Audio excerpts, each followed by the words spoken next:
تو ایسی صورت میں ایک واقعے میں اللہ کے نبی صلی اللہ علیہ وسلم نے ایک بیوی کو اس بات کی اجازت دی کہ اپنی بنیادی ضروریات کی تکمیل کے لیے تم شوہر کے علم میں لائے بغیر اس سے پیسہ لے سکتے، لیکن یہ بہت نازک کام ہے۔ بخاری اور مسلم کی ایک اور حدیث، اللہ کے نبی صلی اللہ علیہ وسلم نے فرمایا کہ ما ترکت بعدی فتنة اضر علی الرجال من النساء، کہ میں نے اپنے بعد مردوں کے لیے عورتوں سے بڑا فتنہ کوئی نہیں چھوڑا۔ یہ ایک بہت عجیب و غریب حدیث ہے، بخاری مسلم کی حدیث ہے، اس کی صحت پر کوئی کلام نہیں۔ اس میں اللہ کے نبی صلی اللہ علیہ وسلم نے ایک خاص بات کی طرف اشارہ یہ کیا کہ عورت منفعلانہ مزاج رکھتی ہے، جذباتی ہوتی ہے، اجرت میں فیصلے لیتی ہے، غصے میں آ کر کے کبھی کوئی خاص قدم اٹھا جاتی ہے، تو ایسی صورت میں ایک مرد کی ذمہ داری یہ ہے کہ اس کو سنبھالے۔ اور مردوں کو جو اللہ تعالیٰ نے قوام بنایا ہے، نگراں بنایا ہے، گھر کا سربراہ بنایا ہے، تو اس کی اسی خصوصیت کی وجہ سے ہے کہ وہ ہر طرح کے حالات کو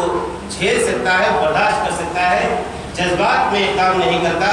بلکہ صبر کر کے قدم اٹھاتا ہے۔ لیکن اگر کوئی شخص اتنا کمزور ہو جائے گھر میں کہ وہ بیوی کی حکومت تسلیم کر لے اور اسی کے راستے بتائے ہوئے راستے پر چلنے لگے، تو یہی سب سے بڑا فساد۔ یہاں اللہ کے نبی صلی اللہ علیہ وسلم نے اسی بات کی طرف اشارہ کیا کہ مرد کی جو ذمہ داری تھی گھر میں، اس ذمہ داری سے تو آپ دستبردار ہو گئے اور وہ ذمہ داری بیوی کو منتقل کر دی۔ اب فیصلہ وہ کرے گی، کس رشتے سے تعلق رکھنا ہے فیصلہ وہ لے گی، کہاں کیا دینا ہے فیصلہ وہ لے گی،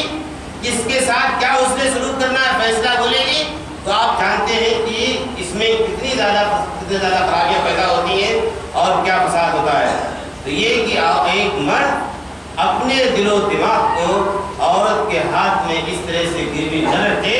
کہ جو فیصلہ وہ لے وہ حقیقی ہو اور اس کے فیصلے کو کوئی چیلنج کرنے والا۔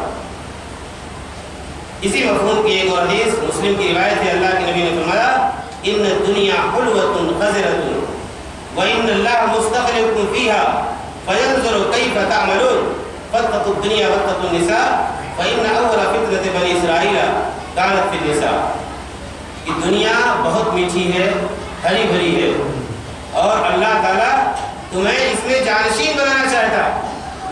تمہاری ذمہ داری بھی آئے گی کہ اس دنیا کو برتو اور اس دنیا کو چلاؤ۔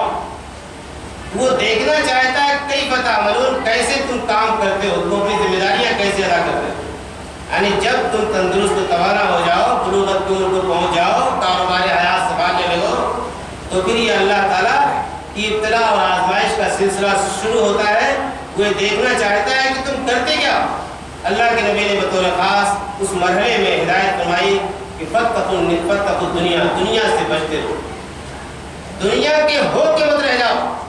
آخرت پیش نگاہ رہے۔ کہیں ایسا نہ ہو کہ دنیا میں اتنے مگن اور مست ہو جاؤ یا آخرت فراموش کر بیٹھو۔ اور دوسری چیز آپ نے فرمائی کہ واتقوا النساء، عورتوں سے بچتے رہو، یعنی ان کے فتنوں سے، ان کی آزمائشوں سے بچتے رہو، کیونکہ سب سے پہلا فتنہ جو بنی اسرائیل میں پیدا ہوا وہ عورتوں کے ذریعے سے پیدا تھا اور عورتوں نے پیدا کیا۔ تو یہ اللہ کے نبی صلی اللہ علیہ وسلم نے اس میں اس بات کی خاص تلقین فرمائی کہ سماج اور معاشرے کی سربراہی اور قیادت شوہروں کے ہاتھ میں اور مردوں کے ہاتھ میں ہونی چاہیے عورتوں کی۔ اس میں عورت کی کوئی توہین نہیں۔ بعض لوگ اس طرح کی احادیث دیتے ہیں، وہ اسلام پر الزام لگانا شروع کر دیتے ہیں، علماء پر الزام لگانا شروع کر دیتے ہیں کہ وہ تو عورتوں کو پیچھے رکھنا چاہتے ہیں، عورتوں کی ترقی کے راستے کے روڑا ہے۔ ایسی بات نہیں ہے، بلکہ عورت کا جو دائرۂ اختیار ہے، اس کی جو حدود ہے اور اس کے کام کی جو نوعیت ہے، یہ اسلام کی رحمت ہے اس کے ساتھ کہ اسے ان تمام جھنجھٹوں سے، ان تمام پریشانیوں سے اس نے آزاد رکھا ہے۔ ورنہ آج آفسوں میں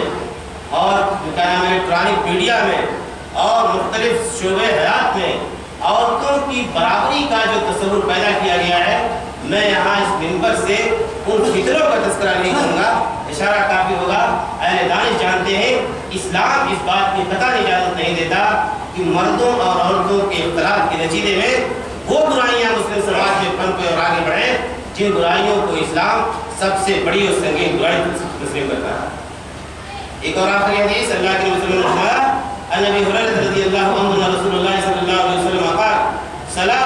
حق علی اللہ عونہم، 3 آدمی ایسے ہیں جن کی مدد کرنا اللہ تعالیٰ نے اپنے اوپر فرض کر لیا ہے،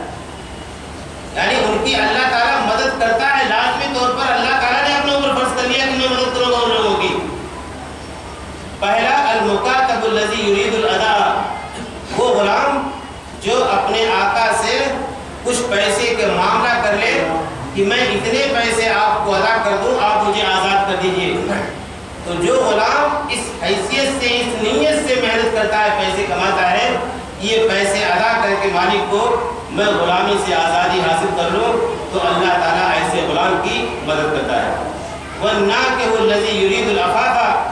اور وہ نکاح کرنے والا نوجوان یا مرد جو عفت اور پاک دامنی کی زندگی گزارنا چاہتا ہے، اللہ تعالیٰ اس کی مدد کرتا ہے۔ آج بہت سارے لوگ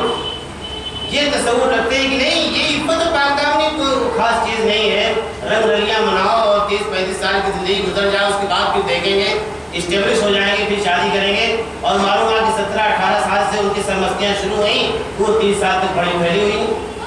تو یہ جو صورتحال ہے، اس تعلق سے اللہ کے رسول نے اشارہ فرمایا کہ جو نوجوان اس نیت سے نکاح کرنا چاہتا ہو کہ اللہ تعالیٰ مجھے پاک دامنی کی، بس نگاہی کی زندگی گزارنے کی توفیق عطا فرمائے، تو ایسی صورت میں ایسے نکاح کرنے والے نوجوان کی اللہ تعالیٰ غیب سے مدد کرتا ہے۔ والمجاہد فی سبیل اللہ، اسی طرح سے تیسرے آدمی کے بارے میں فرمایا کہ جو اللہ کی راہ میں مجاہدہ و جہاد کرتا ہے، اللہ تعالیٰ اس بندے کی مدد کرتا ہے۔ اللہ کے نبی صلی اللہ علیہ وسلم نے فرمایا، ترمذی کی حدیث ہے، اذا خطب الیکم من ترضون دینہ وخلقہ فزوجوہ الا تفعلوا تکن فتنۃ فی الارض وفساد غلیظ، کہ جب تمہارے پاس کسی ایسے آدمی کا، نوجوان کا پیغام ہے جس کی دینداری اور جس کے اخلاق سے تم مطمئن ہو، تو اس سے نکاح کر دو، اور اگر ایسا نہ کرو گے تو زمین کے اندر فتنہ پھیلے گا اور بہت بڑا فساد پیدا ہو جائے گا۔ اللہ کے نبی صلی اللہ علیہ وسلم نے یہاں ایک اصول بیان فرمایا سرپرستوں کے لیے یا ان تمام نوجوانوں کے لیے کہ جن کے پاس کوئی ایسا رشتہ آئے کہ جس رشتے کی دینداری سے، چاہے لڑکا ہو یا لڑکی، اور اس کے اخلاقیات سے آپ مطمئن ہیں، تو پھر اس سے نکاح کریں، اور اگر ایسا نہ ہوگا ظاہر بات ہے کہ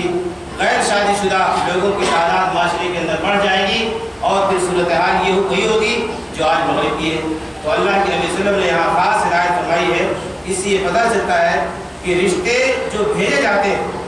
ان رشتوں پر سنجیدگی کے ساتھ غور کرنا چاہیے۔ آدمی اپنے طور پر معلومات بھی فراہم کر سکتا ہے کہ جو رشتہ آیا ہے اس رشتے کی حقیقت کیا ہے، نوعیت کیا ہے، اگر اس رشتے سے انسان مطمئن ہے تو پھر اس رشتے کو قبول کر لینا چاہیے۔ اور بھی بہت ساری حدیث ہیں، انشاءاللہ یہ آگے حدیث آئیں گی۔ اللہ تعالیٰ سے دعا ہے کہ ہمیں زندگی کے اس شعبے میں بھی اسلام کے قانون کو سمجھنے، اس کو برتنے کی توفیق عطا فرمائے۔